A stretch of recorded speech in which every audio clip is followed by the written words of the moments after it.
এই রিসর্টটাতেই আমরা এসেছি। এটার নাম লাল পিঁপড়ে গেস্ট হাউস। নাম, ফোন নাম্বার এখানে তোমরা দেখতে পাচ্ছ। এটা government of West Bengal financially support করে এদের। খুব ভালো রিসর্ট। আমরা ওপর নিচে দু জায়গাতেই পেয়েছিলাম। এসি রুম চেষ্টা করেছিলাম, but it's already sold out. আমরা জাস্ট আজকেই প্ল্যান করেছি বলে পেলাম না, অনেকে এটা 1-1.5 মাস আগেই নিয়ে নিয়েছে। এটা আমাদের গাড়ি, এটা করে আমরা এলাম আজকে। খুবই ভালো জার্নি হয়েছে আমাদের। অন রোড যে ট্রাভেলটা আমরা করেছি, খুবই ভালো এক্সপিরিয়েন্স। এই রাস্তাটা লাল পিঁপড়ে যে গেস্ট হাউস আছে ওখান থেকে এটা অনেকটা ভেতরের দিকে চলে যাচ্ছে। পুরোটাই জঙ্গল আছে। জঙ্গলের মধ্যে আরও অনেক 2-1টা হোমস্টে তৈরি হয়েছে।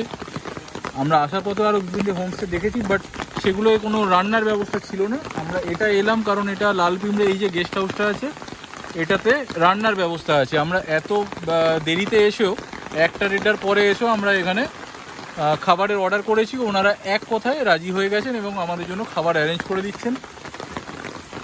চারিদিকে ঘন জঙ্গল, বৃষ্টির আওয়াজ, আর কি চাই।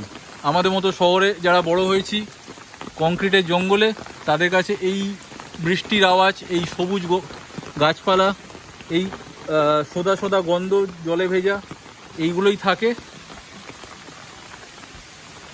এত ফ্রেশ সবুজ টগর ফুলের গাছ, প্রচুর প্রচুর নাম জানা না জানা অজানা প্রচুর গাছ আছে এখানে। আশপাশে 2-1টা প্রাইভেট বাড়িও আছে অনেকের। এইটা রিসর্টটা বাইরে থেকে দেখা যাচ্ছে।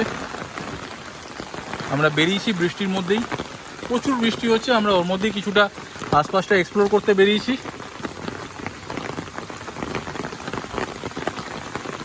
প্ল্যান হচ্ছে আমাদের 2-3টে স্পট আছে যেগুলো মাস্ট ভিজিট এখানে বেলপাহাড়িতে। যেটা হচ্ছে তোমাদের গাররাশিনী পাহাড়, Ghagra falls and Dhangi Kusum, Ketki lake.